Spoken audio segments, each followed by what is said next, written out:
پاکستان کی top star actress Babra شریف کو امریکہ لے جا کر دنیا کی سب سے بڑی ایکٹریس بنانے کا خواب ایک ایسے فلم ڈائریکٹر نے دکھایا تھا جس کے بارے میں دعویٰ کیا جاتا تھا وہ انٹرنیشنل فلمیں بنا کر پاکستان کی فلم انڈسٹری کو بھارت کی فلم انڈسٹری سے آگے لے جائے گا۔ وہ بابرہ شریف کو امریکہ بھی لے گیا تھا اور بابرہ شریف ان کے ساتھ امریکہ جا کر لوکیشنز دیکھا کرتی تھی۔ یہ محمود سپرا تھے جو پاکستان اور انڈیا میں ایک پرسرار کردار کے طور پر ابھر کر سامنے آئے تھے۔ انہوں نے گلوکارہ سلما آغا کو بھی اپنے دامے فریب میں جکڑا تھا اور ان کے ساتھ منگنی بھی کر لی تھی۔ وہ سلما آغا کو انڈیا اور پھر پاکستان میں متعارف کرانے کا وسیلہ بھی بنے تھے۔ محمود سپرا کے پاکستان کے طاقتور جرنیلوں سے گہرے تعلقات بھی تھے۔ سیاستدانوں، بزنس مینوں، صحافیوں اور فلم کے لوگوں سے بہت گہرے تعلقات تھے۔ لندن اور نیو یارک تک کے اخبارات میں ان کے چرچے ہوتے تھے اور ایک دور میں تو انہوں نے لاہور اور کراچی سے انگریزی کا اخبار نکالنے کا منصوبہ بھی بنایا تھا اور مشینیں، پریس سٹاف سب کچھ اکٹھا کر کے دفاتر بھی بنا لیے تھے۔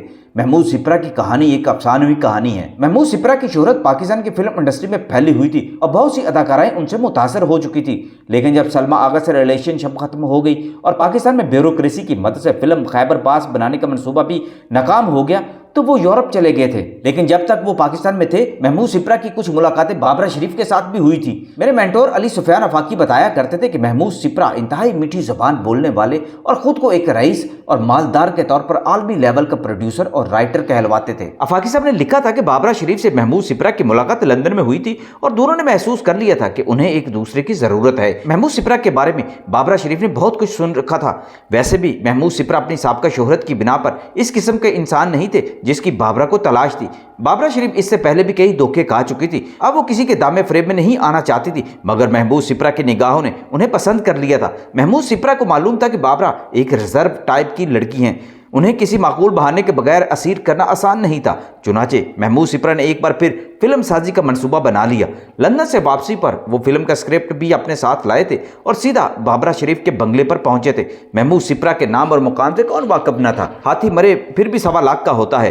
مانا کہ محمود سپرا کے بہت سے فلمی منصوبے کامیابی سے ہمکنار نہیں ہوئے تھے، جس کی وجہ سے ان کی شہرت کو نقصان پہنچا تھا، بلکہ سچ تو یہ ہے کہ جب پاکستان کے لوگوں کا محمود سپرا سے تعارف ہوا تو ان کی سابقہ کارگزاریوں کے حوالے سے ہی ہوا تھا۔ اس کے بعد انہوں نے کوئی کارنامہ انجام نہیں دیا تھا۔ جو فلم بنانے کا اعلان کیا وہ بھی مکمل نہ ہو سکی، جس منصوبے کی تکمیل کا اعلان کیا وہ بھی پورا نہ ہو سکا۔ گویا پاکستانیوں کے لیے وہ اپنے گزشتہ کاموں کے حوالے سے قابل شناخت تھے۔ ان کا ایک بڑا منصوبہ تو سلما آغا سے شادی کرنا بھی تھا، مگر ان کی شادی کا یہ سپنا پورا نہ ہو سکا۔ ان کے تعلقات تو کافی دیر تک رہے لیکن بات شادی تک نہ پہنچ سکی۔ محمود سپرا سے جن کارناموں کی امید لگا کر پاکستانی بیٹھے ہوئے تھے ان کی جھلک تک دیکھنے کو نہیں ملی تھی، مگر جب محمود سپرا نے بابرہ شریف کو اپنی نئی فلم کے بارے میں بتایا تو ان کی سابقہ فلمی شہرت سا کی بنا پر بابرہ بھی ان سے متاثر ہوئے بغیر نہ رہ سکی۔ پیسہ اور پیسے والا یوں بھی تو سبھی کی کمزوری ہوتا ہے، مگر ہماری فلم ایکٹریسز کے نزدیک تو محض پیسہ ہی سب کچھ ہوتا ہے، اور جو شخص پیسے والا مشہور ہے اس کے آگے بھی لوگ پلکیں بچھا دیا کرتے ہیں۔ محمود سپرا نے بابرہ شریف کو بتایا کہ یہ فلم وہ بہت بڑے پیمانے پر بنائیں گے،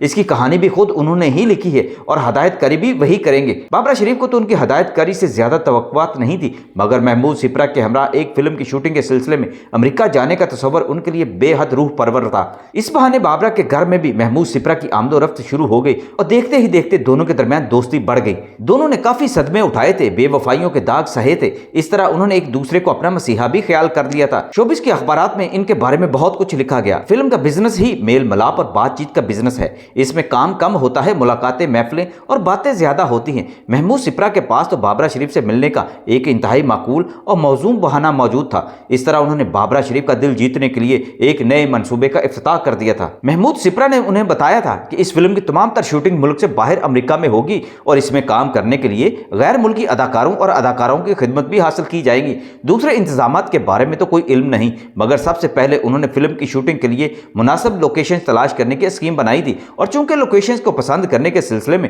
بابرہ کی منظوری بھی ضروری تھی، اس لیے بابرہ کو بھی وہ اپنے ہمراہ لے گئے۔ بابرہ شریف نے یوں تو امریکہ پہلے بھی دیکھا تھا، مگر محمود سپرا کے ساتھ کچھ اور ہی بات تھی۔ کئی ہفتے وہ امریکہ میں سیر و سیاحت اور شاپنگ کرتی رہیں۔ جب وہ دونوں واپس پاکستان پہنچے تو ان کی دوستی پکی ہو چکی تھی اور اخبارات میں اس کے چرچے ہوتے تھے۔ لاہور میں محمود سپرا نے گانوں کی صدا بندی شروع کر دی تھی، مگر 2 گانوں کی ریکارڈنگ کے بعد یہ سلسلہ رک گیا۔ گانے کی شوٹنگ کے لیے بابرا شریف اور محمود سپرا سوات اور مری بھی پہنچ گئے تھے، مگر یوں لگتا تھا جیسے اس منصوبے کو کسی کی نظر لگ گئی تھی، اس لیے کہ اس کے بعد نہ تو فلم کی تکمیل کے سلسلے میں کوئی پیش رفت ہوئی اور نہ ہی محمود سپرا اور بابرا شریف کے تعلقات نے دائمی حقیقت اختیار کی۔ اگرچہ یہ گانا محمود سپرا لوگوں کو دکھاتے رہتے تھے، آؤٹ ڈور جانا اور وہاں سے واپس لوٹ کر آنا ان دونوں کے حق میں ایک برا شگون ثابت ہوا۔